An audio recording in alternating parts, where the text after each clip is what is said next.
ইহানো আমার দৃষ্টি মানে দৃঢ় বিশ্বাস পরিতোষ পাল নিজে বার্তা আছে, নিজে তাই লোকে ত্যাগ করছে, তাই সামলাইবার চিন্তা করছে, সব কিছু করছে।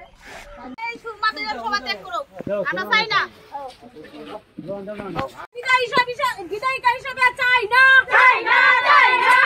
বিলম্বে তোমাকে পদত্যাগ করতে হবে,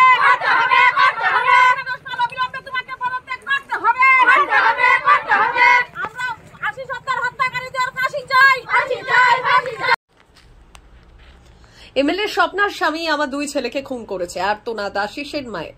কয়েকটি মোটা টাকার রাজনৈতিক প্রভাব কিভাবে পুলিশ প্রশাসনকে অন্ধ ও নির্লজ্জ বানিয়ে দিতে পারে তার জ্বলন্ত প্রমাণ হয়ে উঠেছে ছোট্ট সুরমা এলাকার আশিস দাস হত্যাকাণ্ড, যেখানে খুনের মূল অভিযুক্তের নাম জানাজানি হওয়ার পরও পুলিশ যেন নীরব দর্শকের ভূমিকায়। অভিযোগ উঠেছে খুনের পেছনে রয়েছেন এলাকার বিধায়িকা স্বপ্না দাস পালের স্বামী পরিতোষ পাল, এক প্রভাবশালী ও বিত্তশালী ব্যক্তি।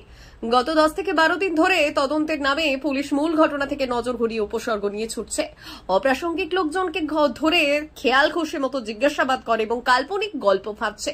অথচ পালের গোদা যাকে বলা হচ্ছে বিধায়িকার স্বামী পরিতোষ পাল, তাকে এখনো পর্যন্ত ডাকাও হয়নি।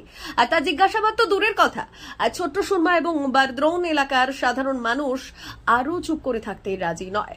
তারা রাস্তায় নেমে সরাসরি দাবি তুলেছে বিধায়িকা স্বপ্না দাস পালের পদত্যাগ, স্বামী পরিতোষ পালের গ্রেফতার।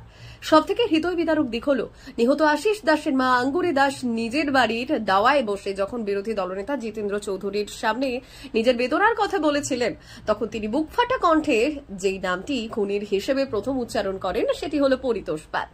এতেই থেমে থাকেননি তিনি, আরও দুটো নাম নেন, সৌভিক দাস, বাপি দাস। এই তিনজনের নাম প্রকাশ্যে উচ্চারণ করা ও মৃতের মায়ের অভিযোগ যথেষ্ট শক্ত প্রমাণ হিসেবে বিবেচিত হওয়া উচিত ছিল, অথচ প্রশাসন এখন নিশ্চুপ। এই ঘটনার পরিপ্রেক্ষিতে এখন প্রশ্ন উঠছে, রাজনৈতিক ক্ষমতা কি বিচার ব্যবস্থার ঊর্ধ্বে? একজন লোকসন্তপ্ত মায়ের আর্তনাদ কি পুলিশ প্রশাসনের কানে পৌঁছয় না? ঘটনাটি এখন শুধু একটি খুন নয়, হয়ে উঠেছে আইনের শাসন বনাম প্রভাব প্রতিপত্তির একটি রূঢ় বাস্তব চিত্র। ক্ষমতার আড়ালে খুন, আশিস দাস হত্যা মামলায় বিধায়কের স্বামীর দিকেই ক্ষমতার আড়ালে খুন, আশিস দাস হত্যা মামলায় বিধায়কের স্বামীর দিকে সরাসরি অভিযোগ। সূত্র প্রতিবাদী কলম পত্রিকা। তুমি আগে কইছো এক্সেল 250 তো কি কইছে কাকু, আমি আছি এক্সেল 80 আছে, আর আজকে এই ছিল তাই না রে ওখানে বাড়িত না, আর তুমি কইছো গুয়াহাটি যাব, তোমার গুয়াহাটিটা বড় কত টিকেট কেটেছে, টিকেটের দাম কত? আমি তো মানে এই কথা সুর দিয়া চিল্লাই কইতাছি, এটা কোয়ার বলে তো তার আর কিছু না আইছে না। ওখানে আমার ছেলে হাসির প্রশ্নটা কোন জায়গাটাই আমার কথা, আমি একটা উল্টা কথা কইছি না। আমার বাবার পিতৃ সম্পত্তির লেগে আমি কথা কইছি, আমি দিতাম না বা দিম, ওইটা আমার ব্যাপার। আমি অন্যের বাবার কোনো সম্পত্তির উপরে আমার লোভ না, তে আমার কিটা করবো, কিচ্ছু তো করার ইয়ে নাই। ওখানে এই সরলতার মাঝে ইহানো আমার দৃষ্টি মানে দৃঢ় বিশ্বাস। নৃশংস ঘটনা, এই বাড়ির একটা ছেলে আশিস দাস খুন হয়ে গেল। এটা আমরা আরো নানাভাবে শুনছি, এটা কিন্তু নানা কারণে আসার সুযোগ হয় নাই। আজকে তবু আসলাম এখানে এটা সম্পর্কে আসল ঘটনা কি জানার জন্য, কেননা ওনার মা বাবারাই এই ব্যাপারে সবচেয়ে ভালো জানবেন। পত্র পত্রিকা আরো নানা মুখে নানা কথা শুনি, কোনটা ঠিক কোনটা বেঠিক এটা মূল্যায়ন করা এটা তো কঠিন। ওনার ঘটনা যে ওনার কাছ থেকে মুখ থেকে শোনার পর এটা আমার নিশ্চিতভাবে এ সম্পর্কে যে ধারণা তৈরি হলো যে অবৈধভাবে আমাদের রাজ্যে কিছু লোকের হাতে যে মানে শাসন ক্ষমতা, সাংবিধানিক এবং অসাংবিধানিক, সাংবিধানিকভাবেও অসাংবিধানিকভাবে, আর সেই ক্ষমতার জোরে কত তাড়াতাড়ি বড় লোক হওয়া যায়, অন্যের সম্পত্তি দখল করা যায়, তার প্রকৃত মূল্য দিয়া না দিয়া মানুষের ইচ্ছায় বা অনিচ্ছায় জবরদস্তি করে সেই সম্পত্তি হাতায় নেওয়া।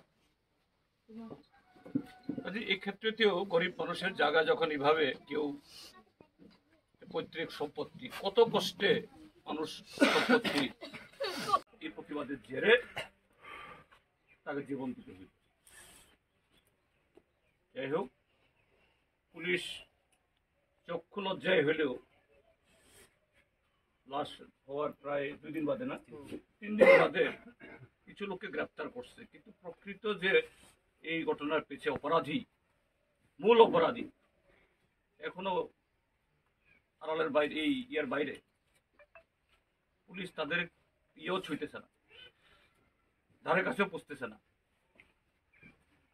আমরা আসলাম, যারা ধরা পড়ছে তাদের মধ্যে যদি অপরাধী থাকে অবশ্যই শাস্তি তাদেরও হোক, আর যে মূল অপরাধী যার অঙ্গুলি হেলনে ঘটনাগুলি ঘটছে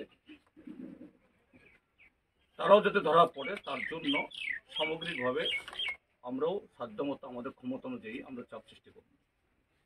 আপনাদের কাছে আবেদন থাকবো, এখানে কোনো পার্টির প্রশ্ন না, দল মতের প্রশ্ন না, এটা একটা জীবনের মূল্য, একটা মানুষের অধিকার। এরকম যদি অপরাধীরা বারবার, অনেক দুঃখজনক বললেন যে ওনার আরেক ছেলে এইভাবে জীবন দিছে, সেখানেও অপরাধী ধরা পড়ে নাই, শাস্তি পায় নাই, আর সুবিচার পায় নাই। একজন মা কয়বার এরকম কুল থেকে সন্তান হারাইবে? কাজেই এটা না হইলে পরে আগামীকাল আপনাদের কুলের সন্তান কোন দিন কোন জায়গাতে কাইটা নিয়ে যাইব ঠিক নাই। কাজে আপনাদের সবাইকে বলবো, এটা দলের প্রশ্ন না, মতের প্রশ্ন না। একদিকে অপরাধী, আর একদিকে হলো নিরপরাধ নাগরিক। নিরপরাধ নাগরিকদের জীবন মান বাঁচার অধিকার যাতে সুরক্ষিত হয় এবং সুবিচার পায়, আপনারা সবাই দল মত নির্বিশেষে ঐক্যবদ্ধ থাকে। বারে আইতো তাইনো এটার মধ্যে আমার যা ধারণা আর কি, তাইনো এটার মধ্যে জড়িত আছে। না হইলে যে কোনো কারণে একটা মায়ের কোন খালি কইরা লাইছে ইয়া কইরা কমসে কম মায়ের সাথে জিজ্ঞাসা করা দরকার আছিল। তেলি কি হয়েছে, এমএলএ তো এই এরিয়ার থেকে ইয়ে করছে, এই এমএলএরই কাজ করছে। হ্যাঁ কইরাই এত শত্রু এলাকার সবাই আইছে, পার্টি যারা করে হেরাও আইছে, বিরোধী দল মত নির্বিশেষে একটা মায়ের কোন খালি হয়েছে আর যাতে না হয় সবাই জাফাইয়া করছে। অথচ এত শুনে তাই নিয়ে হেন্দা মিটিং করে, হেন্দা মিটিং তাই জানে না, দেশে উড়ে নাই। আমরা শুনি কার্তিগ্রাম মিটিং পঞ্চায়েত থেকে তারা কইছে আমি বাবারে কারোরে টাকা পয়সা দিতে পারছি না, আমি নিজেই আমি কইতারি না।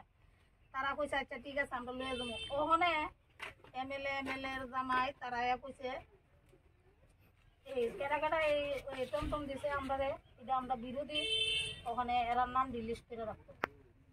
হ্যাঁ লিস্ট করে রাখতো। ওখানে বাবা আমার কথা হয়েছে, ওখানে যে আমার ছেলেরে, আমার এই ছেলেরে মারছে বলে এই ছেলেরে উমকি দিছে, এই ছেলে জান দিয়া পার্টির লেগে কাটছে, জীবন বাঁচবার লাগে, জীবন বাঁচার লাগে আমার ছেলে জান দিয়া কাটছে। এই লোকসভা বুড়ো এজেন্ট কইছে, স্বপ্নবালের লগে সব সময় মিডিয়া ইনচার্জের কাজ করছে, পুশ করছে।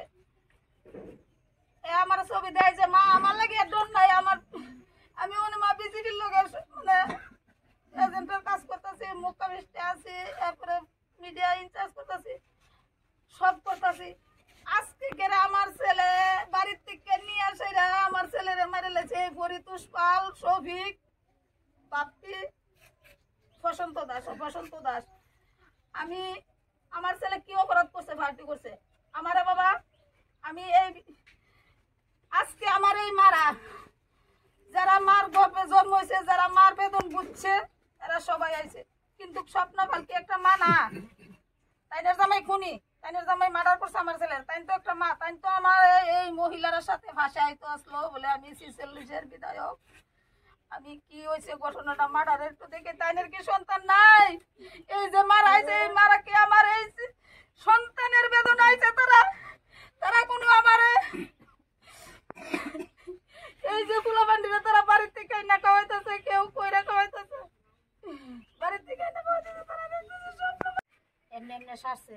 বেশি আমরা লোকে যারা উল্টা পাল্টা করবো, আমরা পরিতোষ পাল এমএলএর জামাই আমরা লোকে আছে, আমরা কোনো বই নাই, কোনো বই নাই, আমরা যে কোনো একটা কিছু করতাম পারি।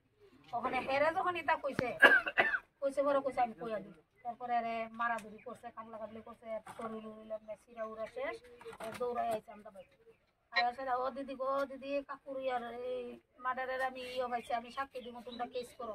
মানে হ্যাঁ আমরা কোনো চিল্লি করছে পরে ওখানে তখন তো আমার বড় ছেলে মানাইছে যে তখন আমার তো আর মাথার আর জাগাত নাই, আমি তো লড়তাম। তখন বড় ছেলে ওখানে মানুষের লোকে যে ভাই বন্ধুরা লোকে আবার কইছে কিতা করতাম মারে আমি কেমনে মানাইতাম, মারে কেমনে মানাইতাম। ইডা আবার কেমনে 2 দিন পরে ওই ছেলে দেখা গেছে কিতা যে ছেলে সাক্ষী দিব আমি কইছে আমি লড়বো আমি। ওখানে 2 দিন পরে দেখা গেল কিতা এর বাড়ির থেকে আরো 1 কিলোমিটার দূরে রাবার বাগানো ফাঁসি দিয়ে রেখে দিছে। সাক্ষী সাক্ষী দিল ছোট ছেলে এরা ফাঁসিটা মেরে লেছে, এরাও মেরে লেছে। ওখানে এর নাম ধীরেন্দ্র নমসূদ্র, ওই ডিগেন্দ্র নমসূদ্র ছেলে, এরা টুকরি বাচ্চাটা ওখানে হেরাও মেরে লেছে। এটা তো আর আমি কারো কাছে আমি প্রকাশ করতেছি না, কারণ প্রকাশ করলে আগেই কইছে মেরে লেবো, ওখানে প্রকাশ করলেও মেরে লেবো, কইতে পারছি না। ওখানে আমার ছেলে টমটম চালাইতো সেন্টিগেটে, এর নাম আছে, সেটা করছে তাই সামলাইবার চিন্তা করছে, সব কিছু করছে তাই না আছে কারণটা আমি কয়ে যাবো আমার বিশ্বাসটা। তাই নিটা করছে পরে সাইরা ওখানে তাই তারা বাহানা ধরছে গুয়াহাটি জায়গা। তখন তো তাই কয়ে গেল আমার ছেলের কথা, এটা বাট্টাত গিয়া পাইছে টাইছে, এটা সব ঠিক, মানে যা কয়ে গেছে সব ঠিক। তখন যখন 4টার সময় মালিকরে ফোন করছে, ম্যানেজারে ফোন করছে, কইছে আমি কাকু আয়া করছি, মানে যেমন চমকাই উঠছে, আমি আই করছি তো কাকু আই করছি। মালিকরে 4বার ফোন করার পরে বুড়ে 4টায় মালিকরে ফোন করার পরে মালিকে কইছে কাকু আমি তো স্নানও গেছিলাম, তাই কইছে কিতা